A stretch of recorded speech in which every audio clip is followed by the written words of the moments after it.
On a coastal road running south of Cape Town, a group of baboons take in their stunning sea view. This colony of 25 will eat just about anything. They forage over the hills and right down to the surf, but it's the road they're really interested in. This is Merlin, probably 10 or 12 years old, and the grandfather of the Smiths Troop of Smitswinkle Bay. Every morning, Merlin heads down to the coast.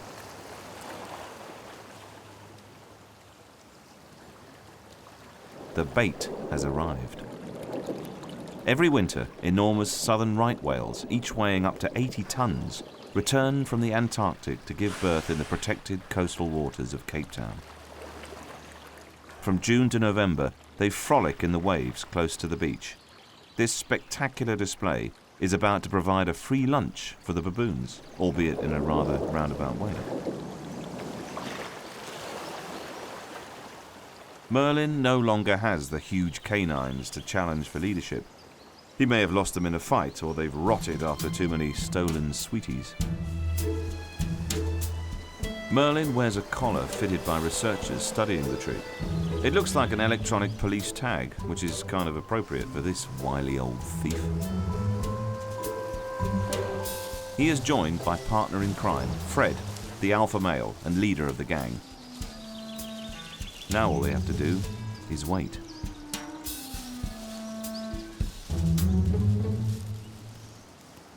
Merlin relaxes and lets younger troop members groom his fur. This is an important bonding activity and feels fantastic. He knows that if he waits long enough, his lunch will come to him. The rest of the Smiths troop, immature males, females and youngsters, leave their sleeping places on the cliffs overlooking the sea and head down to the road as the first potential victims begin to arrive.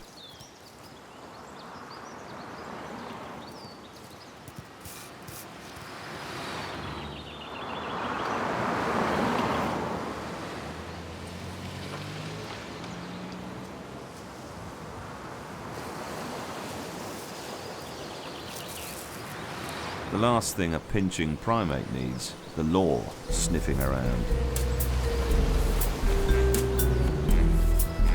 Fred hasn't quite mastered crossing the road yet, or is this just a diversionary tactic? It's a bold act of defiance, or maybe just an act of extreme laziness. With the course of justice obstructed, Merlin can get to work. The cops finally back down. They don't sound too happy about it.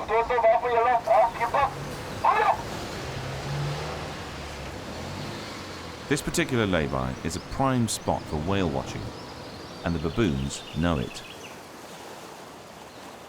Merlin watches as the first cars pull up, and tourists eager to see the whales head for the cliffs, cameras at the ready.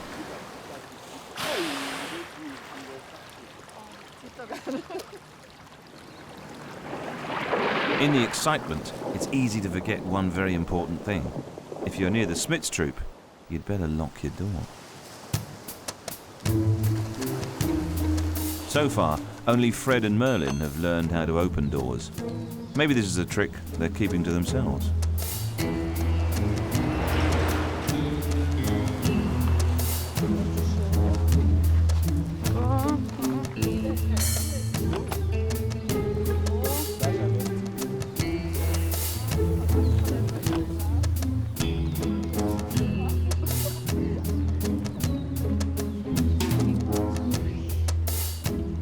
But what's this? Late model saloons with remote central locking? Gah. The morning's off to a slow start. Tricksy little tourists. It's a head scratcher. It's been a very unproductive morning, so they take a quick cat nap before they begin the afternoon shift. Fred, the alpha male, is like a coiled spring waiting to pounce. Funny.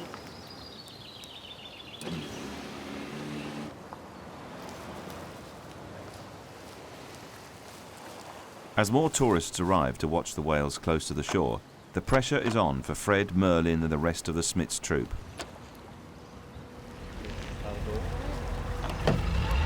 The whole morning has gone, and so far, nothing.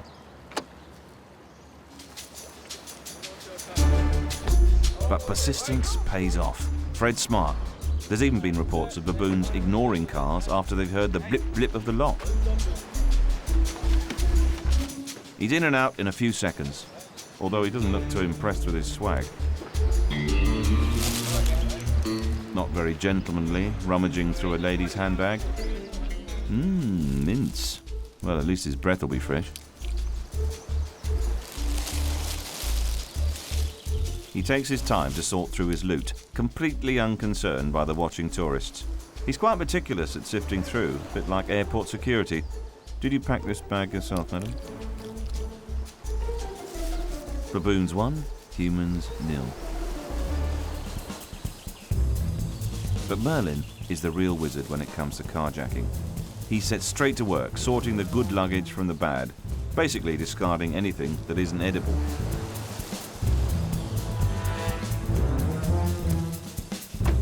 But he has to work fast. On his case are the baboon monitors. Every troop in Cape Town has been assigned its own human army of baboon bouncers. Managed by the Nature Conservancy Council, their job is to follow the baboons and try to keep human-monkey conflict to a minimum.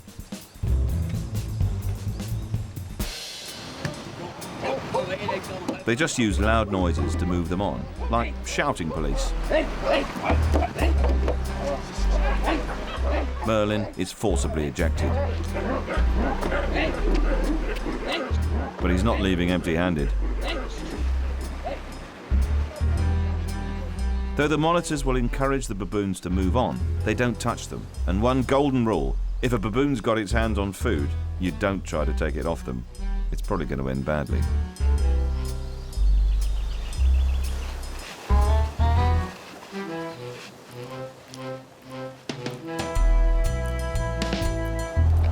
At least it's courgettes this time instead of sweeties. Baboons know better than to take food from each other, especially if the owner is high-ranking.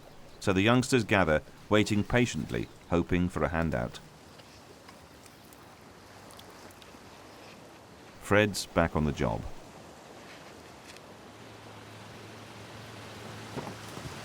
But randomly swiping bags means not all of them contain snacks. Unless you count lens caps.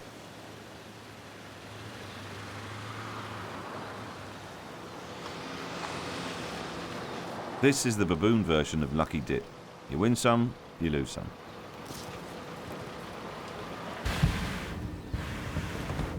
But there's more than one way to cause a headache for motorists. It's only once they get a bit older that young troop members start showing more interest in their granddad, copying Merlin's bad habits. Smith's kids are little artful dodgers in the making. For the youngsters, it's all just a game. But for Merlin, Fred and the other adults, this is a serious business. And the youngsters in the troop follow the adults' example. No one's sure whether they learn by watching, but they certainly seem to be trying. They know what part of a car to go for, but haven't quite figured out how to get round those pesky door handles. It seems that Merlin's a rather bad influence on the youngsters, and one that could get them into trouble in the future. But it's a criminal family. It's in the blood.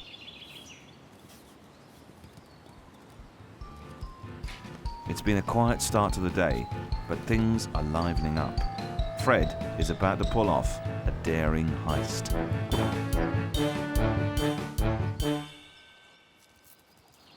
While the Smiths are causing trouble, there's another family waking up to a very different day. 12 miles inland, set in the foothills of Table Mountain.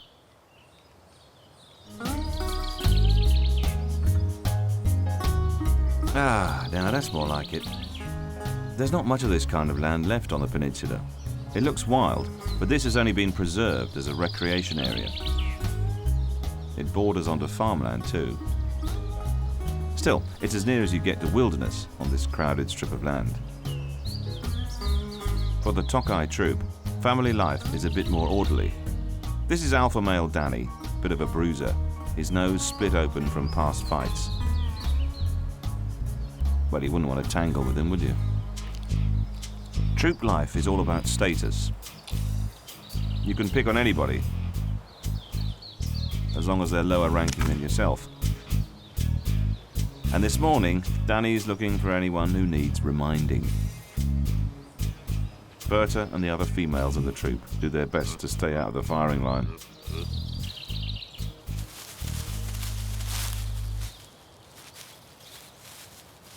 For now, all is calm. But if any baboon is foolish enough to incur Danny's wrath, all that might change. For the Tokai, there is no need to steal food. The forest provides everything they need. Baboons will eat just about anything. A huge variety of plants, leaves, fruits. All manner of insects, sometimes a small lizard or bird. But in the woods, it's mostly pine cones. And pine cones. Pine cones. And some fruit, but actually just mainly pine cones. Alright, it's a bit dull, but their breath isn't half fresh. Certainly get their 5 a day. With so much readily available food on offer, the troop can afford to relax and play under Danny's watchful eye. The Tokai troop thrives here and has expanded to more than 60 baboons. Other troops in Africa can number 200, but this is still big for these parts.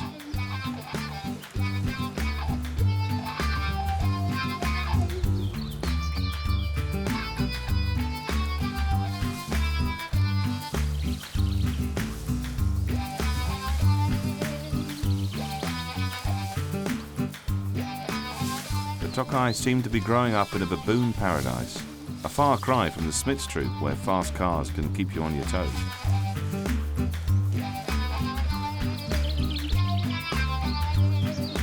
Looking at the two different troops, the Tokai and Smith's, there are some clear differences. Though both are on the fringes of the city of Cape Town, Smith's troop live in a very human-influenced world, whereas the Tokai, just 12 miles inland, seem to be in wilderness, under the shadow of Table Mountain.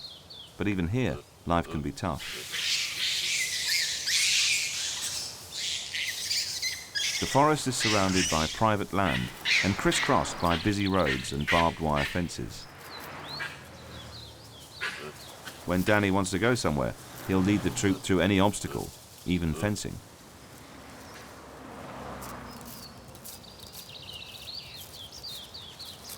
Adults have become pretty skilled at slipping through fences, but babies carried by their mothers are at risk of a scalping.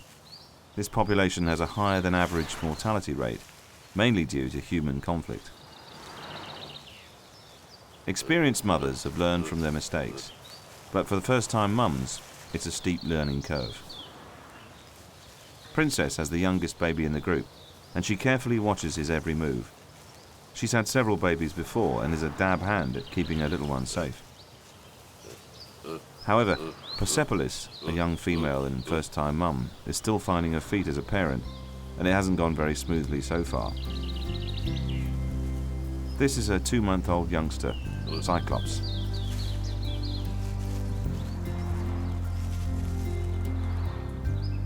Carried too low through the fence, he seems to have badly damaged his eye on the sharp wire.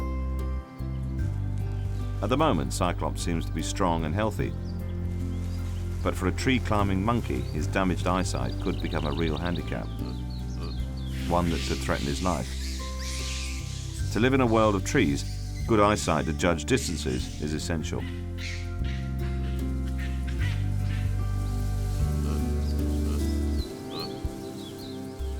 For now, his future hangs in the balance.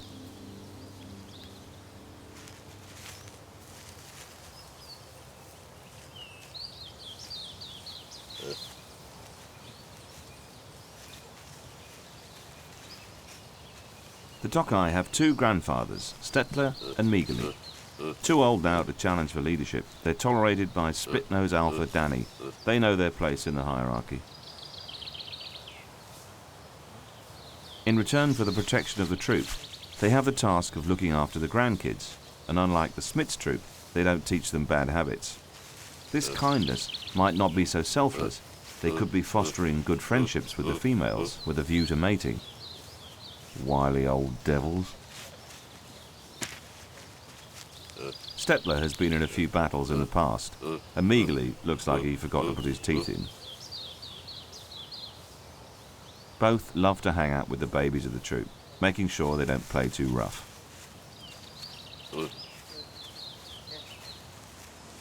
But Danny, the alpha male, is about to shatter this rustic calm. Put one foot out of line and you'll be in trouble. Danny won't stand for any nonsense. Insubordination leads to punishment. Berta probably helped herself to some food that Danny had his eye on. Or perhaps she upset one of his precious children. For whatever reason, he wants to give her a telling off.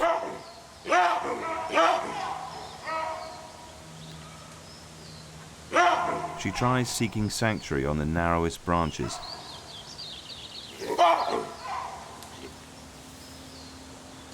He's too heavy. She is staying just out of reach.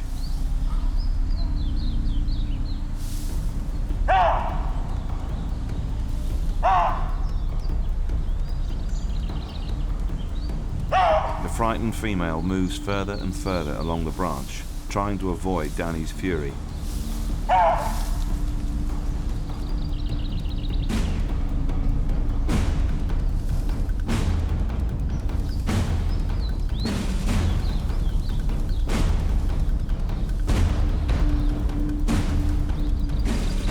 But it's a stretch too far.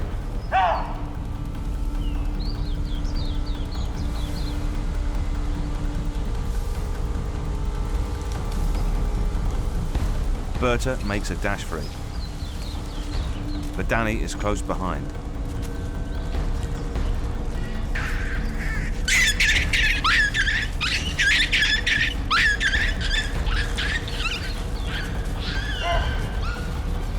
Though it looks violent, the attack is over quickly. Danny's authority is intact, and whatever Berta did, she'll think twice about doing it again.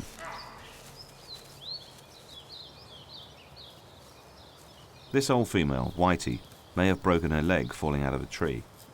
She looks like an obvious target for a bully like Danny, but surprisingly, she brings out the softer side of the alpha male. Danny looks after Whitey. He'll even hang back at the rear of the group for her to keep up.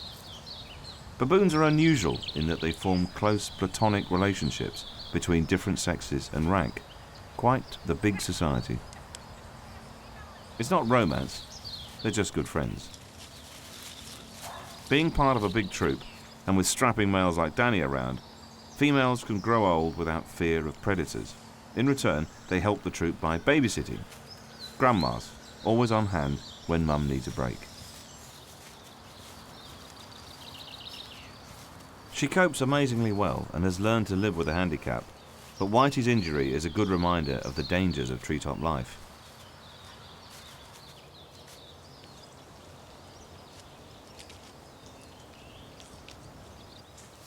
The babies play, carefree, seemingly unaware of the threat of a fall. Well, that's kids though, fearless.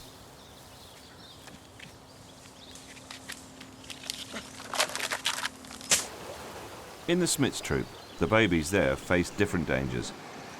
They need a bit of traffic awareness, but don't have any good adult role models.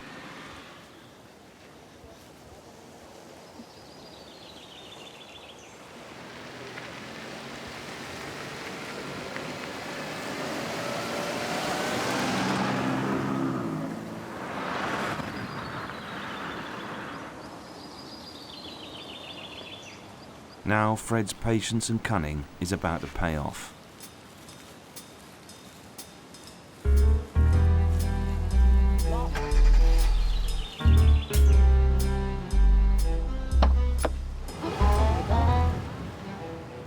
It's a snatch and grab. Fred hits the jackpot, a tub of drinking chocolate. His spoils have attracted quite a crowd.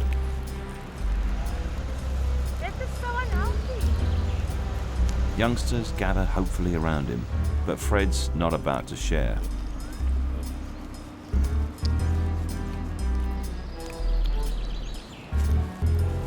He slopes off, determined to keep this treat to himself.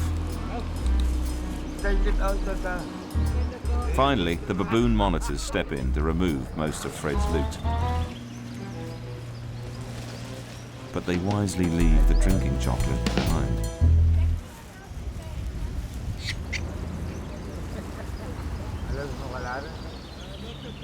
Distracted by the thought of more food, Fred leaves the chocolate unguarded, and it is immediately seized by a lucky youngster. But a hungry mother decides she has a better claim.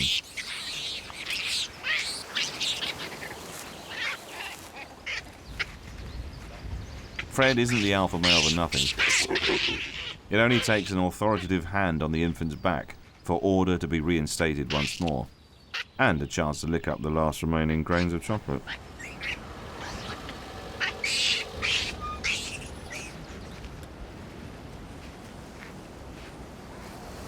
A life of crime seems to pay for Smith's troop. It's been a good day, but there's a threat in the hills that might push Fred over the edge.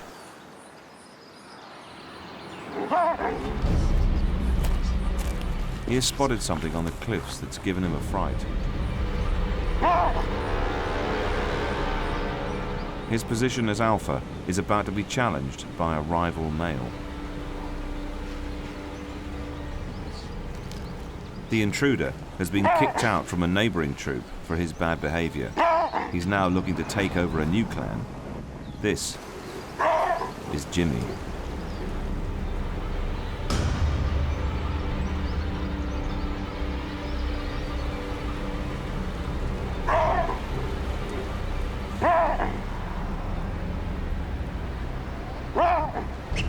The stress caused by this challenge means that Fred's harmless relationship with people is about to go badly wrong. We'll be back with the Smiths troop to see how a new male on Fred's patch leads to a monkey turf war, and next time we'll meet the monkeys of Dagama. If the Smiths troop will clean out your car, these nimble scamps will do your laundry.